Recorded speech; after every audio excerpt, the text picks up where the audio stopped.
This is the Effective Engineering Manager podcast. In today's episode, Adam and Slava discuss strategies for new managers once they are put into a manager role. Welcome to the Effective Engineering Manager podcast. Hello, Adam. It's your time today. What would you like to talk about? Hey, Slava. Well, today we're going to try to close out our series on growing and building managers. We've covered pretty much the gamut from motivation to how to lead from the front and behind, preparing managers for their journey in getting to become a leader and prepping them and training and the importance of it. And so today we're going to have a conversation about what a person needs to do once they become a manager. So we've prepared all the steps leading up to it and some strategy for getting there. Now you're a manager. Now what?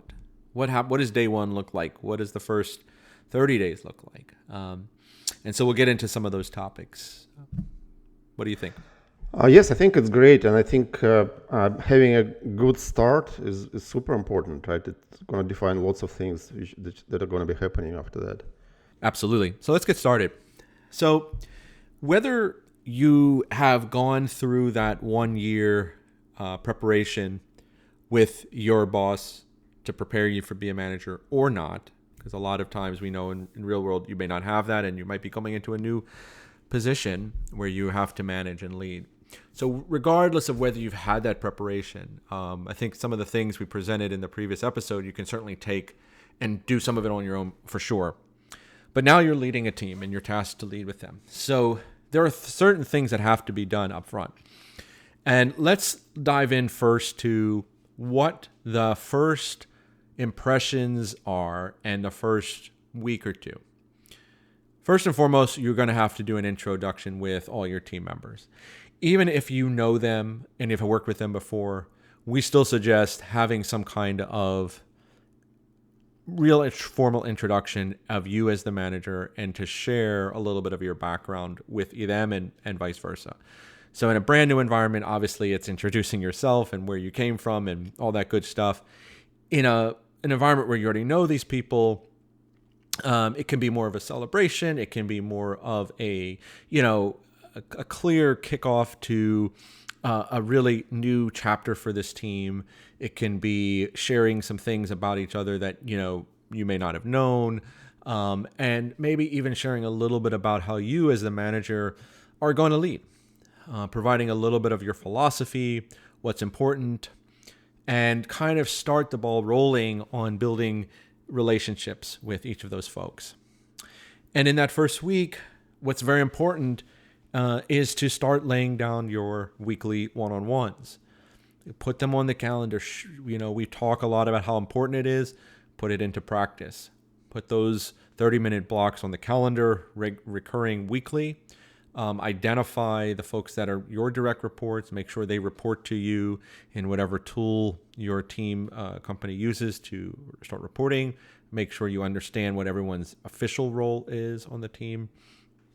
And in those one-on-ones, your first one-on-one is really going to be you, the first few minutes, setting what that structure is. The guidance for 30 minutes, kind of the 10-10-10 model, or 15 minutes and 15, whatever style you want to go with, but lay that out, be clear what the purpose is, and really start to, at that point, pull input. You don't want to be coming into any management position on a team, even if it's a brand new team. You want to gauge the team for what they feel has worked well for them, either as a team or individually. You don't want to come in there and, plow through with a set of practices and processes that only you feel are correct. You really want it to be democratic and get buy-in from the team. So getting feedback from the team, what works well, what they like, what they don't like, and start from there. And so that's going to really be your first week.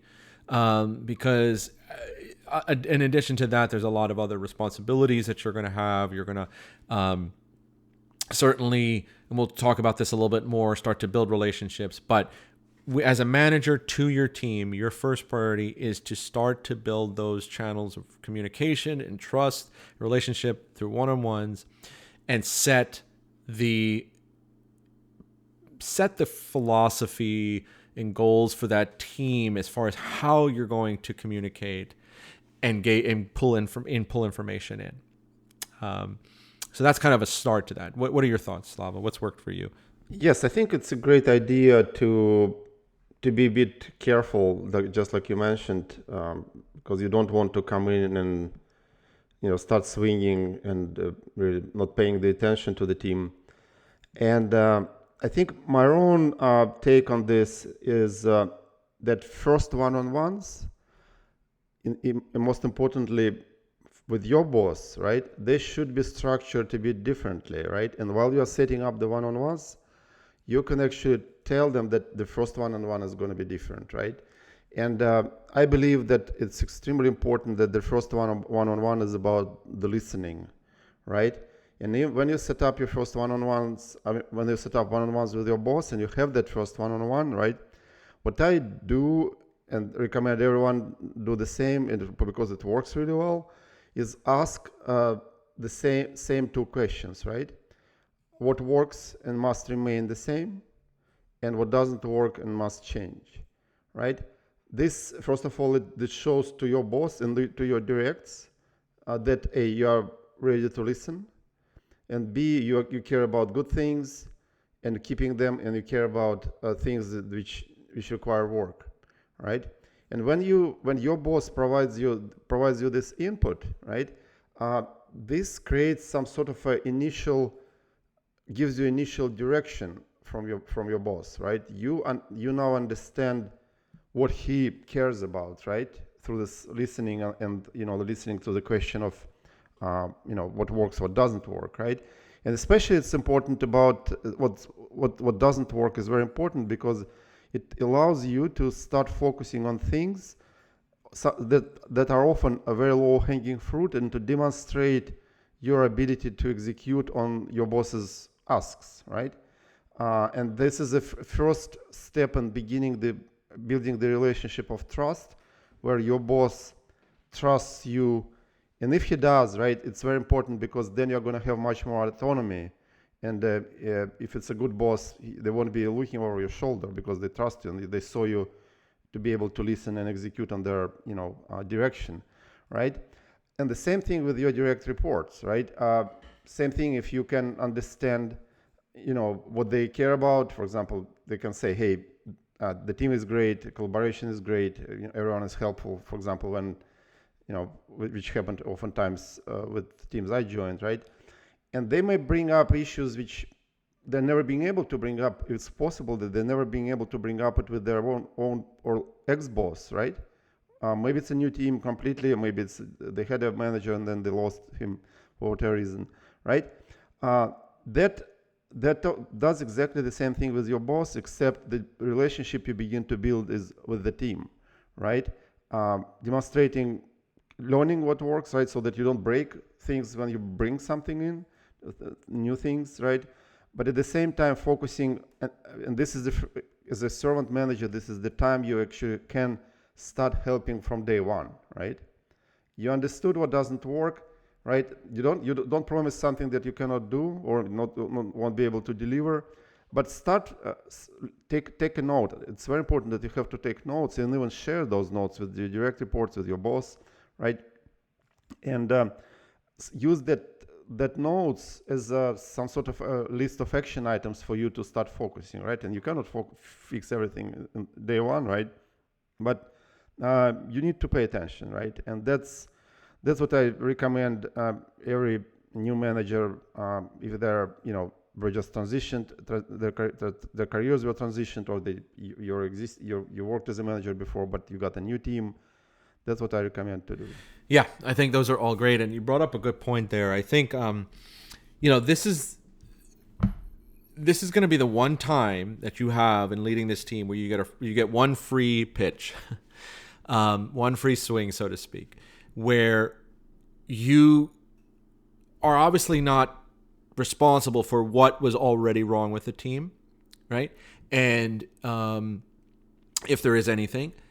And you also get a free, unbiased perspective of what's going on. So by gauging the team and getting their input, you're not only allowing them to voice their concerns and what they don't like, but you're also seeing patterns and creating a picture of this team that you can also present to your boss and say, hey, this is where I'm going to focus on, and here's why. So it really is a double win for you, because you're supporting the team's interests and their perspective on things, while also creating an actionable plan for yourself right out of the gate.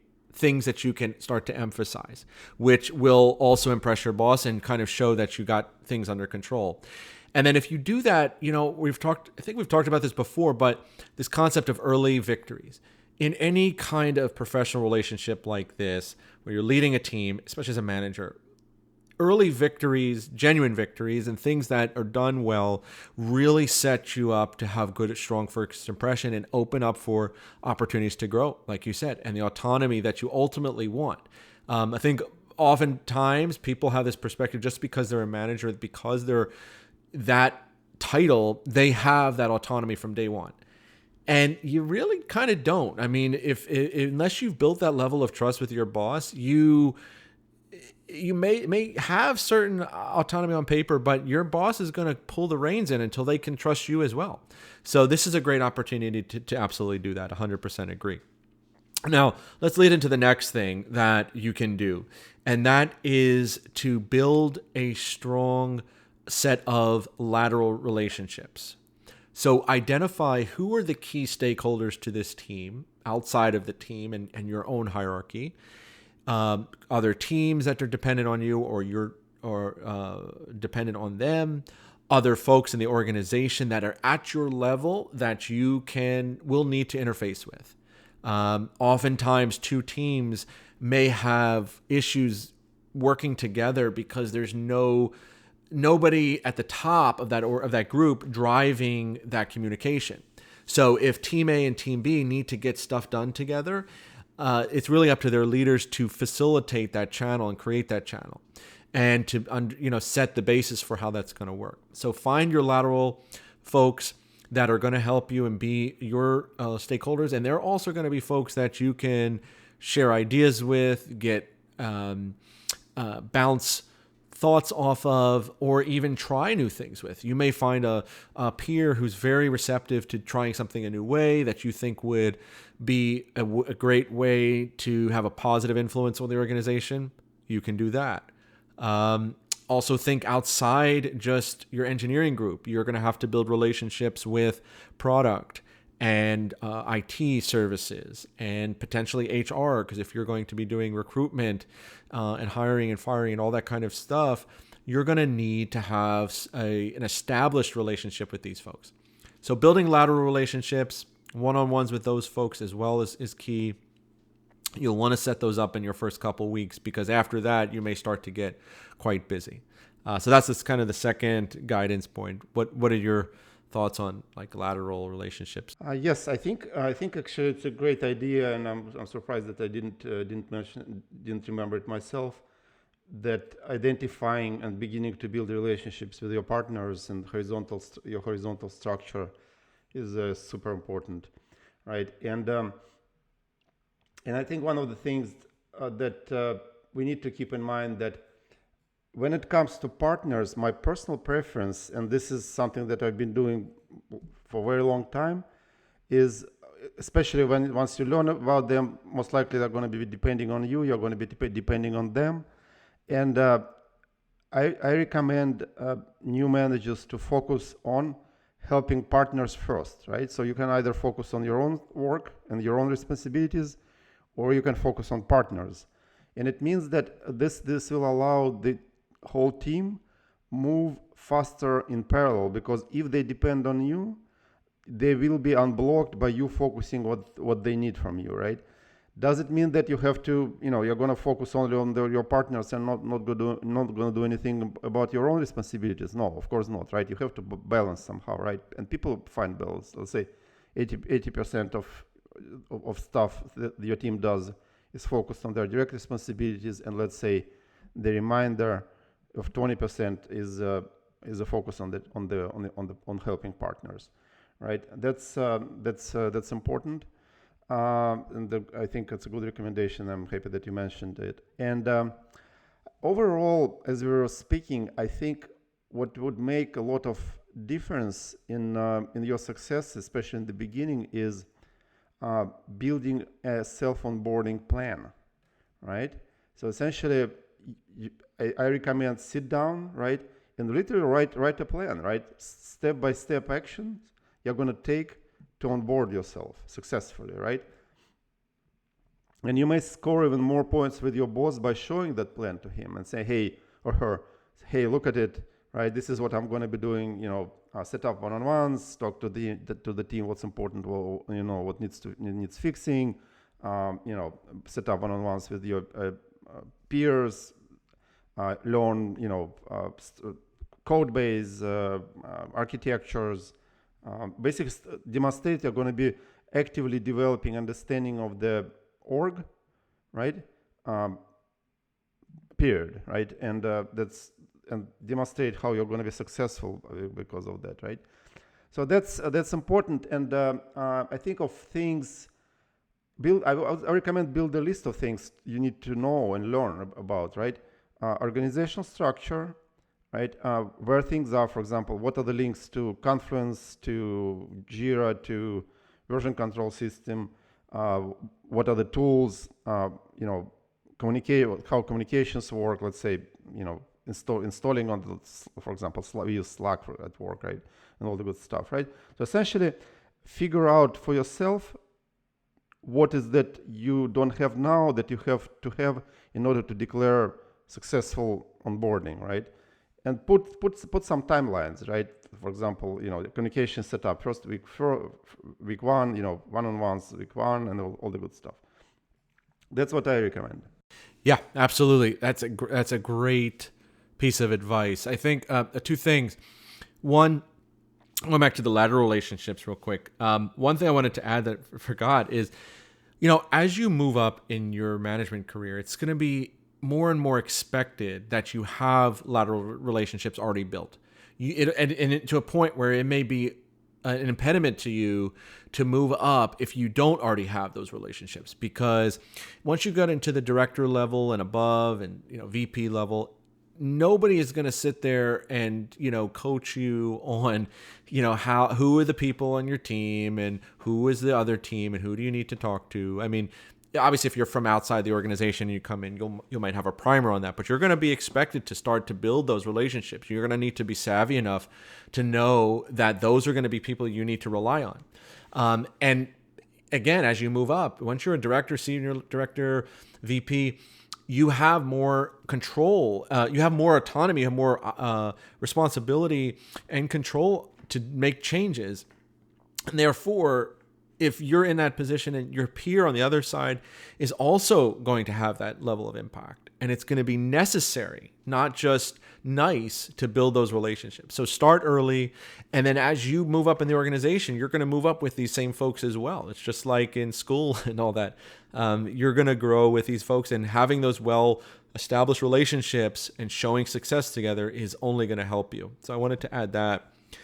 On the plan, absolutely.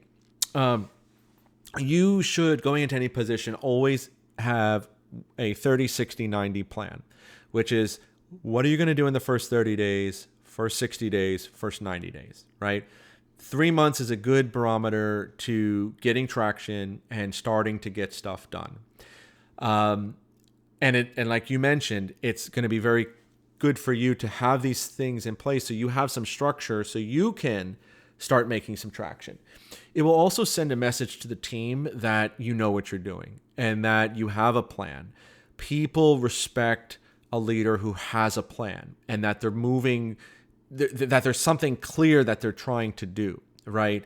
People will get behind that easier than somebody who is just kind of meandering around without structure. In fact, you'll start to lose your top performers' confidence very quickly as a leader when you come in if you don't have something that is going to really contribute to this group and a plan. So definitely having that plan. 30 days is going to be really about getting to know the team, as we talked about, building those relationships, focusing on that, building that communication channel to your boss, and starting to get familiar with the product and the processes and start to sprinkle in things that are foundational for the team that they may or may not have. The 60-day plan would be more about, okay, what does our release cycle look like? Can we start getting stuff out and churning deliverables within those 60 days? Then 90 days is really starting to prepare yourself for the next quarter's worth of work or next half year's worth of work, because that's where your strategic thought is really going to come in. The first 90 days is mostly tactical with a little bit of strategy. You're probably inheriting a roadmap that's already been defined. You really can't change much in those 30 days, in those 3 months rather. So the 90-day plan is where you're going to start to have much more command of that roadmap, which means you need to build a very strong relationship with your PLM, program management team, to say what is coming ahead and how to position the team to be ready for that, right? And think about it. A lot of times people are put into management positions is because of company opportunity, business opportunity, right? Unless you're just replacing somebody, the reason you're being put into a position or they're making you a manager is because there's opportunity for the business. So there's things happening that you're going to have to deliver that are new business requirements, new features, new software, and that will start to come post the first 90 days. So you're going to have a plan for that. What are the things you're going to need to do to the team to pivot, to get them ready for a larger, development cycle that may have some more significant features or projects you've won, etc. What do you think about that, Slava? Yes, absolutely. And the 30-60-90 is the classical approach to onboarding, and it's totally true and works 100%. And one of the things which may not be available to the frontline engineering managers, because as a frontline engineering manager, you need to jump into driving the team, running stand-ups and all the good stuff pretty much day one, right? But for the director level and up, one of the things which I've done before that worked really well, it depends on the context because your boss might not be open to it. But what I've done is, if as a manager you are presented with a particular situation, especially something that requires significant changes. For example, I've been in the situations when I was told that, hey, the quality is really not where it should be, and you need to focus on it. Or for example, there are production issues or whatnot, right? That and if there's a direct ask to address it, right, and you can clearly see that this will require very deep understanding of how things work and coming up with a plan, even a strategy for long term, right? What I've done is I asked my boss for a month, essentially even sometimes even ask for 2 months, right? 1 to 2 months, where I said, hey, I'm gonna be carrying forward with my responsibilities, right?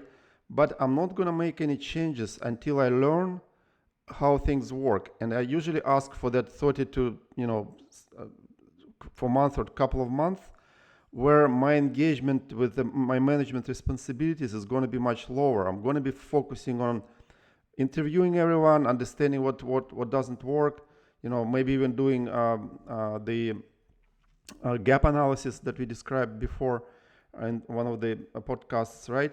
And coming up with a complete picture of why the things not the way they should be, right? And based on that, building a long, mid, and short, mid, and long-term plans, if you want a strategy, even, and presenting it to a boss and agreeing that yes, that's the direction. And as an example, at some jobs where the quality was an issue, I did gap analysis and identified that unit testing wasn't there, or CI was missing, or deployments were manual, stuff like this, right? And this all requires understanding, documenting, coming up with a solid plan. It may require training, may require re-architecture, may even require some more money to make things work, maybe require new tools, right? So that's one of the things that you can do as a manager, and because what happens is that if the problem is presented to you, but you don't give enough of time to understand, and you jump into fixing mode, right? There's a very good chance you're going to miss something, right? Or maybe start moving too fast and break things, right? And that's just something that you really don't want to do. That, but it's a discussion. It's a subject of discussion with your boss, right? You cannot do it on your own. Say, hey, I'm not going to be doing most of my management responsibilities. I just going to be doing my thing without telling them. They have to sign off on this, right? And previously, I've been lucky. I've had bosses who signed on that and let me build deeper understanding and deliver high quality successes and continue to deliver high quality successes over time. So that's another consideration. Yeah, absolutely. A gap analysis is awesome, and I would even add to that, even if you're not in a position where you're either your frontline manager or you're in a position where your boss may not really be receptive to that, still do it on your own. Put a list together, because that's going to be the only time in that organization where you're going to have kind of that unbiased view of things. And you'd be surprised how many things you can observe just by taking the time to observe when you can before you're really thrown into the fire. So I really agree with that. The last thing I think major guidance would be to focus on things to get to know the team individually better and for them to get to know you better, right? So we talked about one-on-ones, but also you need to have some opportunities to get the team outside the context of their work. Few things you can do. I mean, in a post-COVID world or safer world, you could do some team lunches. You could do an offsite team outing. People are going to be uneasy with any new boss, and the more that they can see you a little bit outside the office, they're going to will help them put a better picture of you for a 365-degree angle, right? They'll see, oh, okay, I understand why his personality is this way, or what he does, or what he likes, what he doesn't. So find opportunities for that. But also, as a manager, you're going to be responsible for performance reviews for these folks. And you're going to need to really build a good picture of these folks. And by the end of your 90 days, you should have a really good idea who your strongest performers are, who deserves kudos, who hasn't gotten that, and who, where your focus needs to be individually on coaching and otherwise, and whether you even have gaps on the team that you need to fill. Because that's ultimately, you're going to be responsible for that. You can't wait a whole year of getting experience as a manager to start taking care of your individuals. You have to, think about it. Your boss, someone puts a new boss on your team, and you said, oh, your performance appraisals and promotions are going to be put on hold for at least a year. People will be like, what?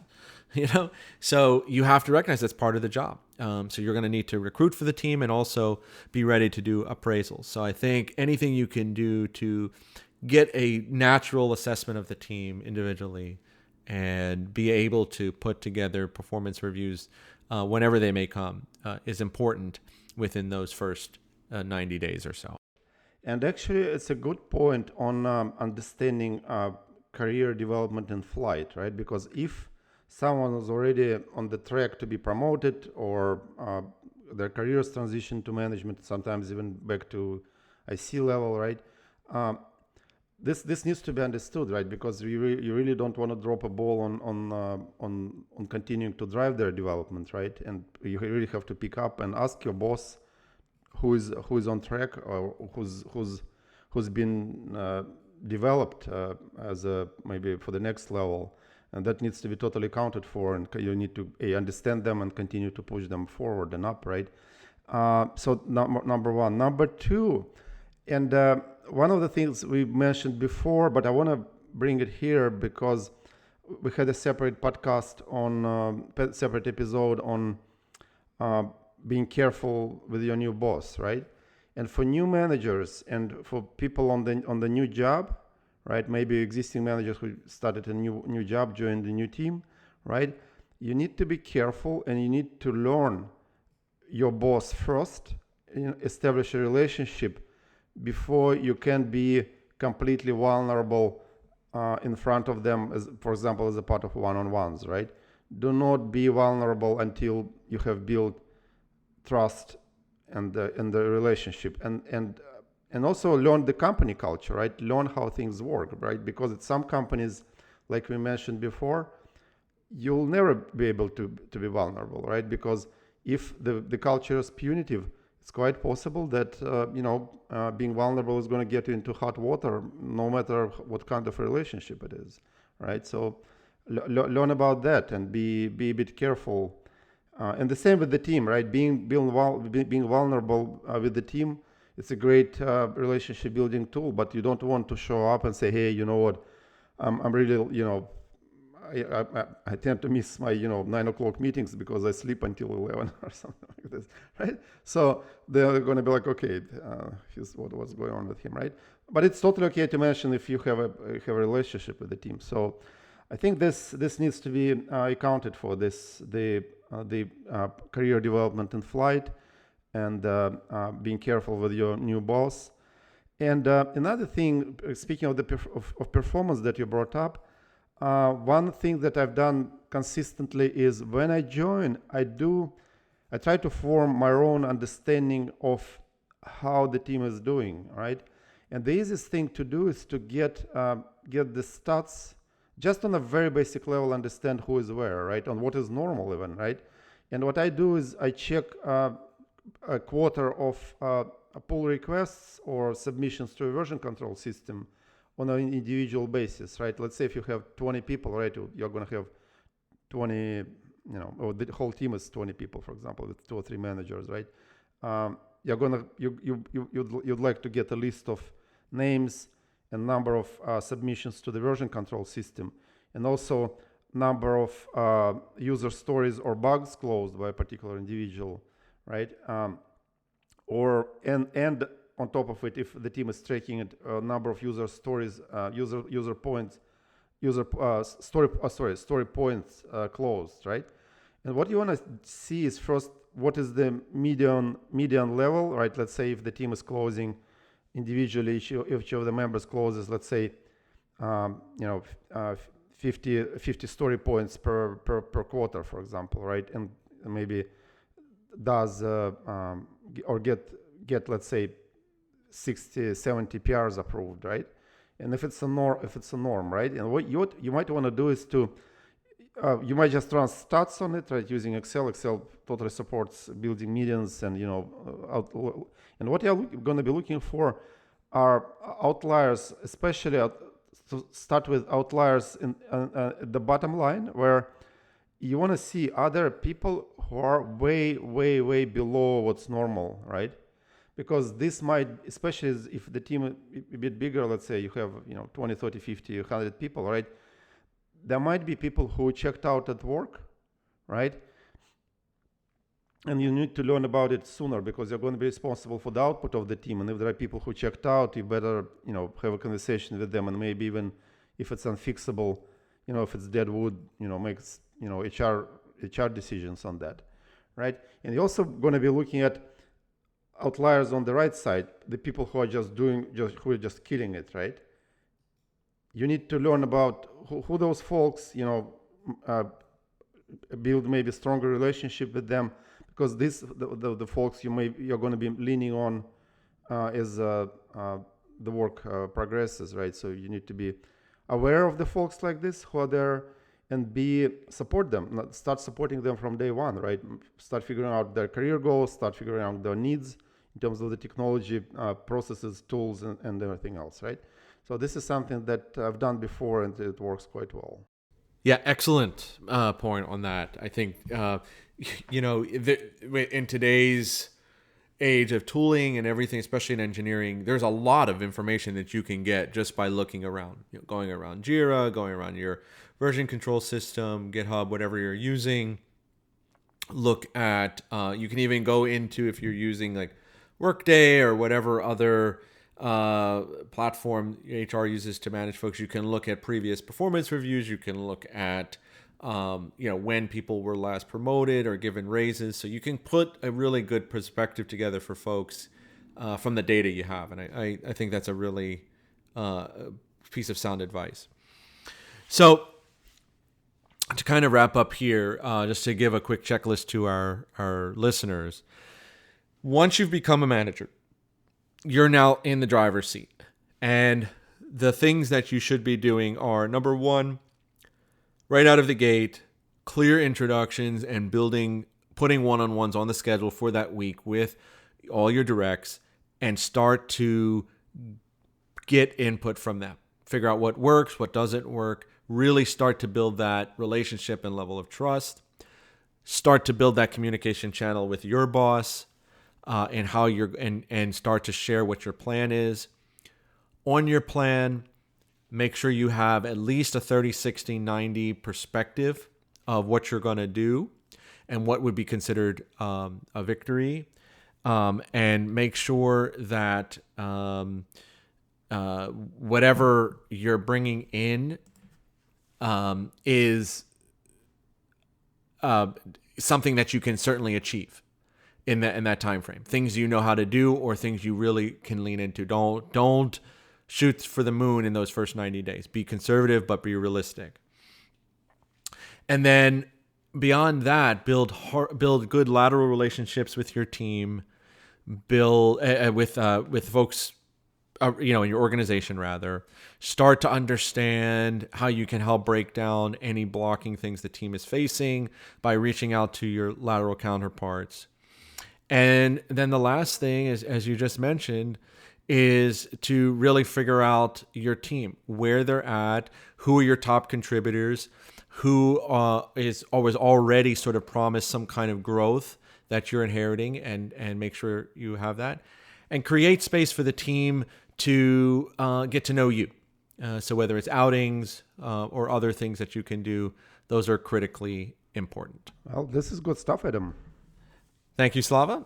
In our next podcast, we will be continuing to talk about some useful things for managers, and moving on to some new series. So please stay tuned. In the meantime, please check us out on the web at effectiveem.com. Feel free to email us at contact@effectiveem.com if you have any questions or comments or need some input. We'd be glad to help. And you can also find us, Effective Engineering Manager, on LinkedIn and on Twitter. Until next time, stay tuned.